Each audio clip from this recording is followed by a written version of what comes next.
Labas lahat. Uy. Hindi kailangan.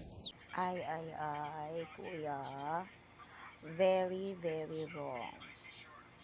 Mukhang ikaw may need na mag-unwind. Anyway, nagpalabas na naman ng statement ang Rainbow 89. So, ayun nga, nakulong na si kuya. Pero sa akin kasi, parang ang hirap naman na ang ganda na sana ng venue mo, ang ganda ng mag-unwind, pero nakaligtaan ng management na ayusin yung kanyang mga crew or ano ba, yung mga tagapagbantay. Kasi you are engaged in a business na nandun yung hospitality.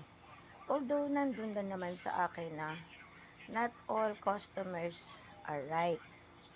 Pero kasi sa sitwasyon dito, pag ikaw talaga nandyan sa ganyang business, isasabihin mo dun sa iyong mga staff na you have to exercise maximum tolerance, lalo na camping site, na usually ang mga campers kumukuha sa ganyang mga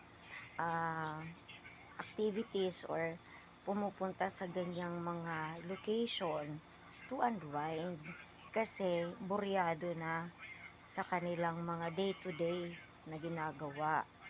Tapos ganun pa ang mangyayari. Parang nag-content ako nito kasi nagigigil ako. Dahil nagbayad ka pa nga. Tama naman yung sinabi ni customer. Nagbayad ka pa nga, naumbag ka pa. Na imbis na uuwi kang nakapag-unwind kahit papano, nanggaling ka sa presento. So, kuya, siguro may pinagdadaanan din si kuya. Pero kasi, nakita mo talaga yung start ng according to dun sa nag-video na paakyat pa lang siya, galit na. So, at napapansin mo na yung sa staff nila kay kuya, walang uniform. So, ganyan kasi camping site, medyo magkakaroon tayo ng parang yung proactive na mindset na maaaring mapasukan ng hindi taga doon. Na yung mga risk ng campers, medyo malagay sa question. Kasi paano pag nagkukunyaring staff, nandun umiikot-ikot, mangdidekwat pala. So, isa din yan sana sa makitaan ng management ng Rainbow 89 na yung kanilang staff dapat ma-properly identified nung mga campers, nung mga guests. Oo. Anyway, si kuya, masakit man, siguro may pamilya ka din. Na sa iyong bugso ng iyong emosyon, mukhang may lalagay ka pa sa alanganin. Kaso yan, nakulong ka, you need to post bail. 'Di ba? So kung idire-diretso ang kaso, you need to get a lawyer. Oo, sana makapasok ka sa PAO or sa IDP para matulungan ka. However, sa mga ganyang sitwasyon, lesson learned na rin sa mga staff na 'di ba, na hindi naglalagay ng total tolerance doon sa kanilang mga lalo na campers.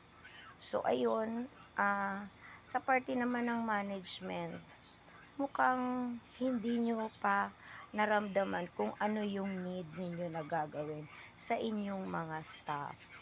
'Di ba?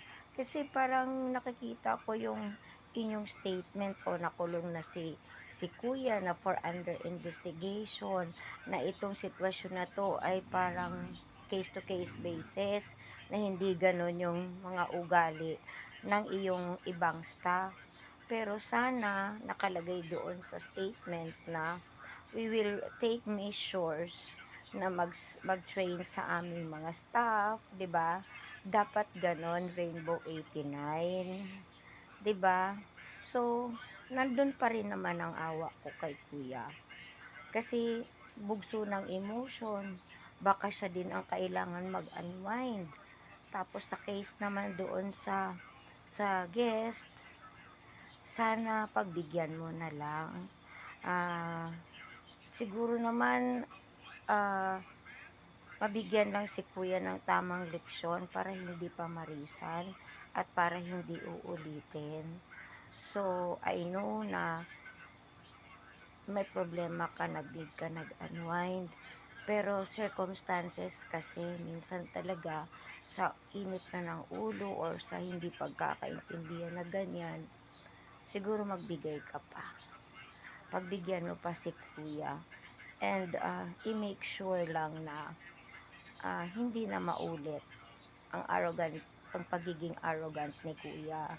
At saka ang pagbibigay sa kanya ng sakto naman, nakatikim naman din siya ng kulong at naramdaman niya na hindi tama ang kanyang ginagawa. Very, very wrong. Siguro naman, guests, have a heart still na sakto lang na repercussion yung bibigay mo kay kuya. Siguro naman nagtatanda na yan at hindi na siya pamarisa ng iba. At gawin natin itong lesson lalo na sa management ng ganong mga establishment. Kasi hindi lang po gagaya diyan sa camping-camping, sa mga restaurant, marami po talagang arrogant din na mga server na ikaw na lang guest, maaawa ka na lang kung papatulan mo. So, sana maging lesson ito. By the way, sa legal side nun, si kuya ay maaaring makasuhan ng physical injury. So, depende yan kung ano yung gaano kalala yung pag-umbag niya nung guest.